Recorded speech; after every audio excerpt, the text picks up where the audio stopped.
More than 3 years ago, schools received the first installment in what would become the biggest ever one-time infusion of federal money dedicated to education. About $190 billion to protect against COVID and reverse the academic setbacks that followed the pandemic. School districts used the money for a variety of purposes, from tutoring programs to building upgrades. Some of the districts, like one in Virginia, used it to add more days to the academic year. Earlier this month, Jeff Bennett visited a school there to see how that program is faring. Do I have any hundreds? At Fairfield Court Elementary School, addition comes easy to these third graders. Even when they're all broken up into little ones, we can still imagine that you can form them back into a big what? 100. A big 100. You guys are so smart. This year, they've added 20 more days to the school year, starting class in late July. It's part of a pilot program that Richmond Public Schools introduced to combat pandemic learning loss. Math is 8-year-old Kimora Arrington's favorite subject. She says she's excited about the extra time in the classroom. I like to come to school to read and get smarter and smarter and grow up. School belongs to me, and I want to learn to get in college. That's why I always come to school every day. Kimora was in kindergarten when the pandemic started. Her dad, Daryl Arrington, says he noticed his young children drifting off during virtual instruction and was one of the first parents to sign them up for extended school. I wanted the kids to basically have a fresh start as far as when, last year they learned this, but when they come back, they can refresh their mind so they won't lose focus. I hope my kids gain a lot of experience as far as learning, a lot of education, purpose, and a lot of love. In 2021, the federal government gave school districts the third and final installment of pandemic aid money, $122 billion, with a requirement to spend at least 20% of those funds on helping students recover academically. In this district and others nationwide, the learning loss debate centers on time and whether to use that new money for more hours in school. After pushback from some teachers and community members, only 2 of 55 Richmond public schools adopted the pilot program.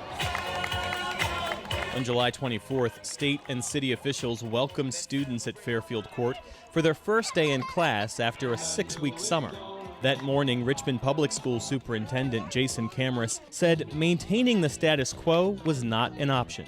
The pandemic really set us back, and we know we had a lot of challenges before then. And so in this once-in-a-century moment, we need once-in-a-century responses, and that is what we have here today.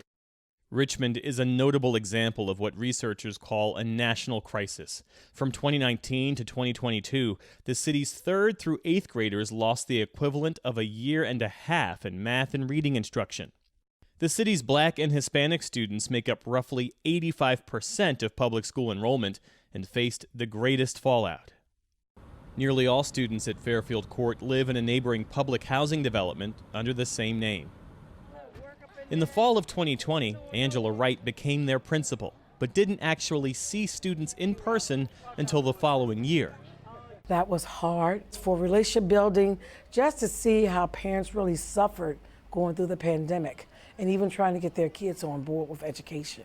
She built support among parents and staff for the 20-day pilot program as an opportunity to combat pandemic and summer learning loss. What was your initial reaction when you heard about this program to extend the school year? The summer learning loss for Fairfield Court and our students was real.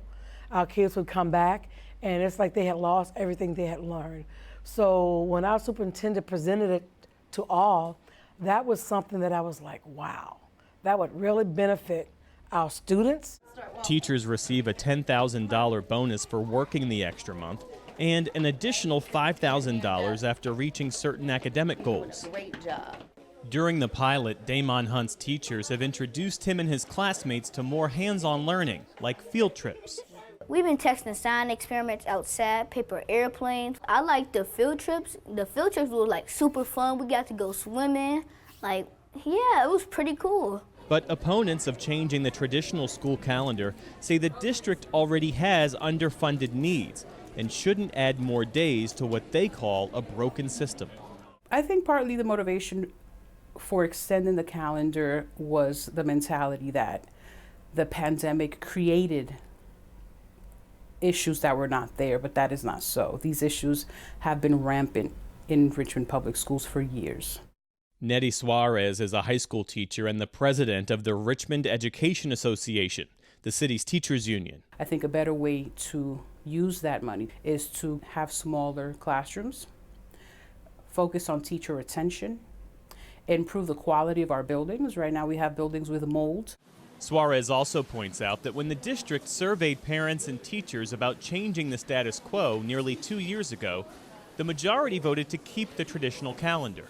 Were you prepared for the initial pushback you faced when you floated this proposal?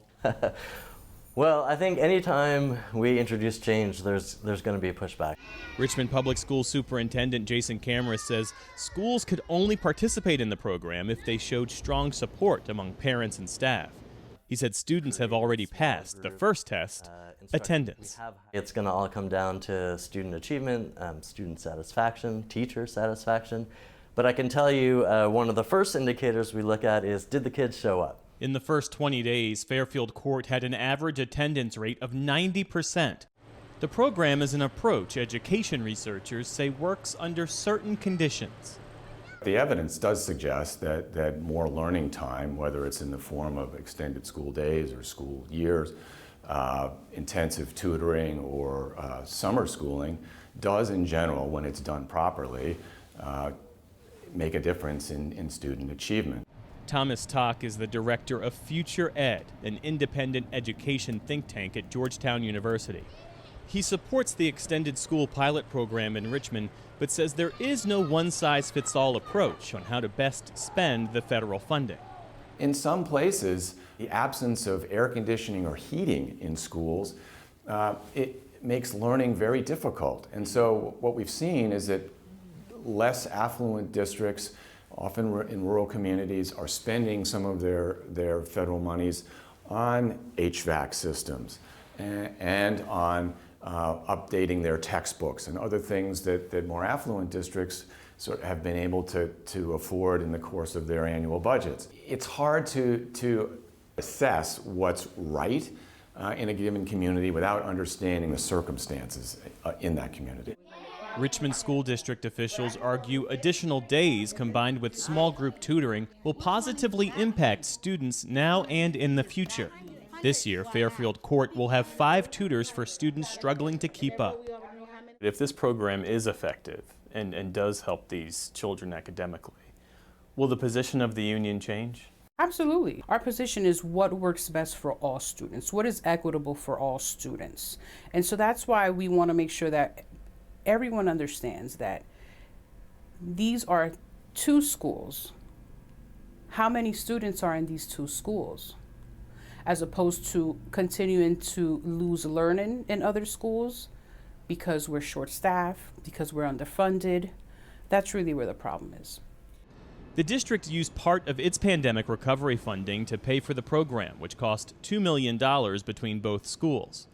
School districts have a September 2024 deadline to budget the remaining federal funds, but one major question is how programs like Fairfield Courts will be funded after next year. I've been fighting really hard at the state level. Virginia currently has a $3 billion surplus. I believe a huge chunk of that should go to Virginia's public schools to support programs exactly like this. The results from this pilot will help the district decide whether to push for a similar approach at schools in the years to come. The extra month in class has already inspired Kimora to choose her future career, a school teacher. I can help students to count and do praise bio blocks and put them in college, and they could grow up to get their own house, their own car. But right now, there's still 20 minutes left in math class and a chance to make things right for these kids.